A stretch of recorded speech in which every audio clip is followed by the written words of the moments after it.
So first of all, we're very glad to have you here in Thailand doing all this stuff with the Junior NBA program and everything. I'm glad to be here. Just a little bit of introduction. We're NBA Thailand. We do some news and stuff about basketball in general and the NBA. Okay. So yeah, just gonna feature you here a little bit. Nice. All right. So how has it been so far? It's been amazing. I've been having a great time, enjoying the food, enjoying the city, enjoying the culture. I'm having an amazing experience here, my first time in Thailand. Okay, so I know that you've been away from the NBA a little bit. You've been enjoying time with your family. Yes. But what do you miss the most about playing in the NBA I mean, I always love basketball. I don't miss that part of playing the game. I think it's the camaraderie being with the guys in the locker room, going to dinner, the jokes we play on each other, just being that bonding of, being in the NBA with the guys, other guys on the team where they might have been your old teammates, seeing them, talking to them. I think, talking to a lot of former players, I think that's what we all miss. More than basketball, we just miss being around each other. Yeah, so like after you've retired, you still keep up with your older teammates and stuff? Right? Yeah, I do. We always keep in contact, especially now with the social media. We all following each other. I talked to Gilbert Arenas the other day. Talked to Baron Davis a couple of weeks ago. Even like Draymond Green, we was talking on the phone and we was trying to talk, and we find out that he was in Tokyo and I was landing in Tokyo to come here. So it's just good to just keep up with the guys. So aside from citing your injuries during that retirement phase, you also mentioned about family as well. Mm-hmm. How important was it during when you were playing about juggling between wanting to be with your family and playing as well? It was hard, especially as you get older, your kids get older, and you start missing a lot of things. You start missing, the plays, the practices, the games, the teacher conference. You start to realize that it was more to life than basketball. I think every guy gets to that age where they realize that, yes, they love the game of basketball, but when you have kids and you have a family, that they become more important. So yeah, I actually that's really stuck to me. I read it in some interviews about when you were retiring that there's more to life than basketball. For you, when was that? What was there a specific moment where you realized that it really is more to life than basketball? I can't just keep on doing this all the time. And how important is that for a professional player to actually feel that moment? I think it's very important because you got to have an identity after basketball. And they used to have a saying: "There's nobody's defeated on Father Time," in that sense where basketball comes to an end. And even seeing the articles with Kobe, Kobe talked about how important his family is, and everybody's like, "Oh, he's coming back for the big three. He's coming back for the big three," and he shut that down quickly. It's like, no, I gave it everything I had. 20 years, I'm done.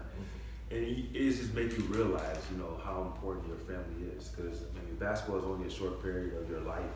You have the rest of your life you have to live. So we saw your son was here. Yeah. So like your daughter is also a very good player as well. Yes. Do you is that something they just pick up being around you, or is that something you really want them to do as well? You know what, to be honest with you, I don't want them to do it. I don't want them to do it. I mean, my daughter, she picked up basketball at an age in the 8th grade. And, she came to me and she said her dream was to play D1 basketball. And I'm like, okay, that's fine. That's her dream. And she didn't meet her dream, but she's actually playing D2 basketball, but she's still playing basketball. My second child, my oldest son, he is a basketball fanatic, and he loves it. I mean, Kobe Bryant was his favorite player when I was playing. It was hard for me to touch, but that's Kobe. But he loves the game. His favorite player right now is Kyrie Irving. He want to play in the NBA. I don't push it on him. I don't train him. I just let him be a kid and love the game. I hope he can achieve his goal. I can help him out as much as I can when you want me to help him out. But I just want him to be a good person. And that's the same thing with my younger son too. Just, you don't have to be a basketball player. You don't have to follow my footsteps. I just want you to be a good person. So like what's been the key? Are there any other key advices you have for your kids going towards being a basketball player? I think my biggest thing is hard work. I always thought that's the way how I got into the NBA. I was never the most skilled player on my high school team, my college team, even some of my teams in the NBA, I wasn't the most skilled player. I just always worked. I had to work to get a jump shot. I had to work hard to learn how to dribble the ball. I could always jump, but it's more to the game than just jumping and dunking. So to my kids, I always teach them this hard work. This hard work always pays off. If you work hard, you can achieve anything in life. Okay. So earlier in the video review, we mentioned about how you value being a team together. Mm-hmm. That was later in your Warriors years. We believe team, obviously, that was very important. How fun can you go through those few seasons a little bit? Like, how fun was it? Do you think it really started what the culture is today, something like that? I think it did. I'm not discrediting the team that's there right now. Those guys are amazing, but I think we were kind of the fire starters. Oakland, San Francisco Bay Area, they always had amazing fans. We just didn't have a team to win games. They was always supportive the years I was there. They always appreciate how hard I played the game, how much dedication I had to winning, and it was just an amazing feeling when we finally made it to the playoffs. It was the first time in my career. It was the first time in 14 years or 15 years, whatever it was, for the Bay Area to make it. And it's just one of those things it's hard to explain because it was so much fun, it was so much energy. It was always going to be a part of my life. I'm always going to remember that moment. So just a couple. What are the sacrifices that you have to make to being a professional athlete in general? Not even a basketball player, just a professional athlete. As a professional athlete, I mean, there's so many. I mean, it's things that, it's dedication. I mean, you have to be really dedicated to it. As a kid, my thing was I knew it was only a certain amount of people that was going to be able to make it to the NBA. So my dedication was getting up at 5 in the morning as a kid on my own, just going outside on my own to work out. I always felt like if I worked out, somebody else wasn't. And then so that drove me crazy. Like, I need to go work out, I think, that was the biggest thing, dedication. When, your friends are in the house playing video games, I was at the park playing basketball. So I just dedicated myself to the sport, and I think it kind of paid off. So like you've been with the kids for a day or two already, right? Mm-hmm. What would be your advice for some of these Thai kids to be if they wanted to move on to being a professional athlete as well? The same thing. Yeah, it's basically the same thing. We went to an all-girls school yesterday, and it was amazing to see their energy. So along with hard work, the passion for it, and these girls just had the passion for basketball, and they were actually really good basketball players.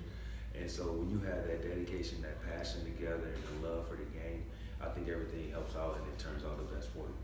Have you been in Asia? How many times have you been and experienced basketball in Asia? Oh, a whole lot. I went to Taiwan earlier this year. I've been in China since I retired 6 or 7 times. I've been to Asia maybe 15 to 20 times. Yeah, so can you say a little bit about how the growth of basketball in Asia has been?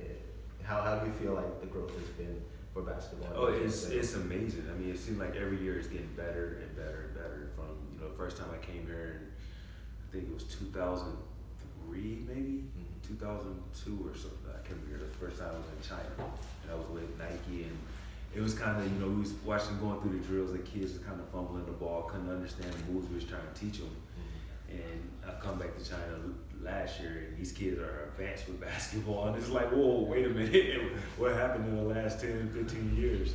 But it just shows you, how basketball is becoming a global sport.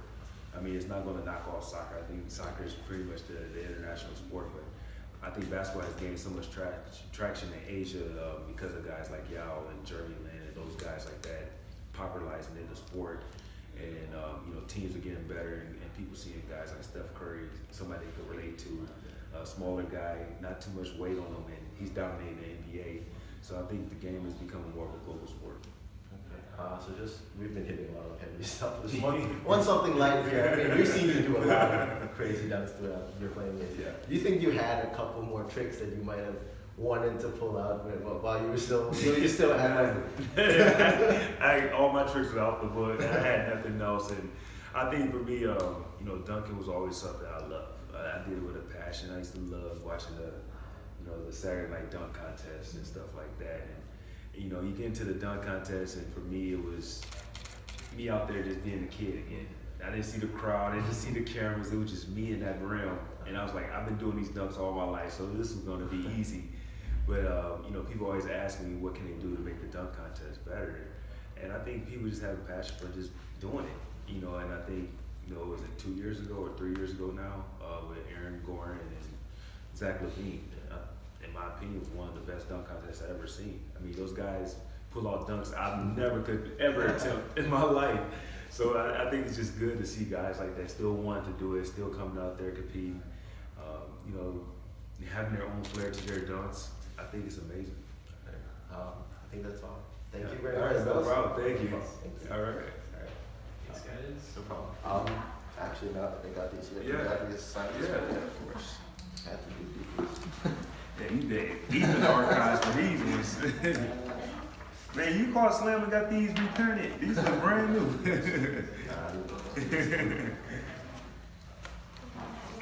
Nope, is it? I'll just. You gotta. Nah.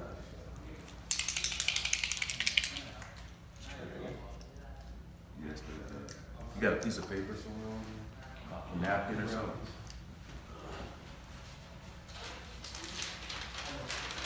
Thank you. Yeah, you know what? No, ink gotta come out still. Sorry. No, you fine. There. Alright.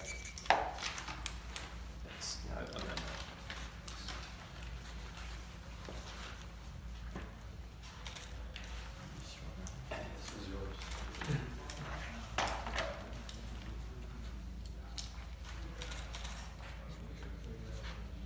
This one's the oldest. It's tearing up already. Oh. You dive into your collection. I had to. Yeah, it's up all night looking at the. I think this is the first slam Yeah, article I was yeah. in. Wow. That is funny. Sir. Thank you so much. Wow. I remember that memories. Alright. Thanks, guys.